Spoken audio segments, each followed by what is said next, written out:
Hello! Welcome sa part 2 ng aming tight budget house construction. May nagtanong nga pala sa part 1 kung gaano kalaki yung floor area namin. Nasa 18 by 24 po. Nagtira po kasi kami ng parking space para sa aming sakyan. And total po nung lupa namin is 100 square meter. And may kita nyo dito sa video na nasa City Hardware kami kasi naghahanap kami or nagtitingin na rin kami ng mga presyo ng glasses or ng pintuan para naman makaredy kami sa future and may idea na kami magkano yung magagastos namin. So yan, tingin-tingin lang muna, may mga nagustuhan kami pero sobrang mahal naman para sa budget namin. Ito gusto ko rin pala siya para sa CR kasi pwede daw siya eh. Ayan, nagtingin-tingin na rin kami ng para sa CR. Gusto kasi namin yung may flush. And ito pala yung sa may harapan banda, sa may parking area. Itong makikita nyo dito. And ito naman yung sa may likod namin banda. And ganyan siya. And ito naman yung sa may front.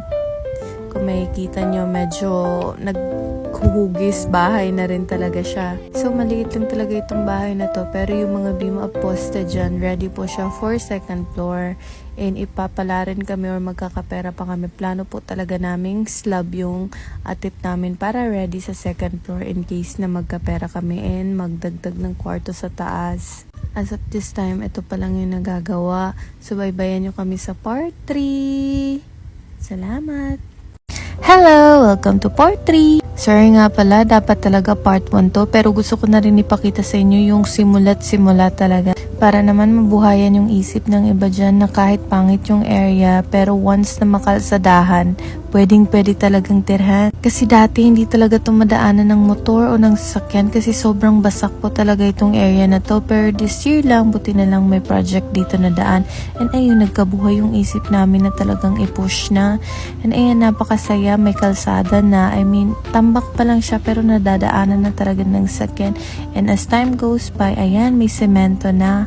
And this was around July or August po this year din. Sobrang saya lang sa puso tuwing dumadalaw kami dito kasi palaging may improvement yung kalsada. Grabe kasi pag umuulan dito nung wala pang kalsada talagang abot liig yung tubig kasi basak po talaga itong area na to. Pero kita nyo naman ngayon napaka-improve na yung daan, sementado na. Ito nga pala yung first day ng construction. This was September 4, 2025. And kung makikita nyo pala sa part 1 at part 2, sabi ko dun sa naabot ng 250k budget mo.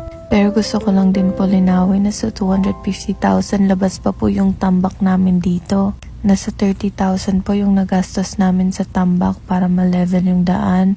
Pero wag po kayong mag-alala since bahain yung area. Talagang patataasan ko po talaga yung flooring namin para ready sa future kahit pumahaman. And ayan, kasama na po sa 80,000 labor yung paghuhukay nila bawat poste. And medyo matagal po talaga bago nabuo itong bahay na to. Umabot din ng sobra 2 months. Kasi sinigurado po talaga ng aming foreman na matibay yung kalalabasan like yung ready pang second floor. So nakita nyo dito na kahit hindi pa talaga gawa yung mga semento dyan sa bahay namin, sinasamahan na talaga kami ng mga kaibigan namin tumambay dito. Like, tignan nyo, puro lamok pa yan, hindi pa kompleto yung kalsada pero andyan na rin sila. So nagkakaraoke kami dyan kami nagdi-dinner or tambay, nag-ML. Sobrang saya lang magkaroon ng mga solid na kaibigan. Pero hindi lang sila kaibigan kundi pamilya na rin. Basta may pangarap ka, pinaka-importanteng umpisahan mo talaga kahit kulang yung budget mo.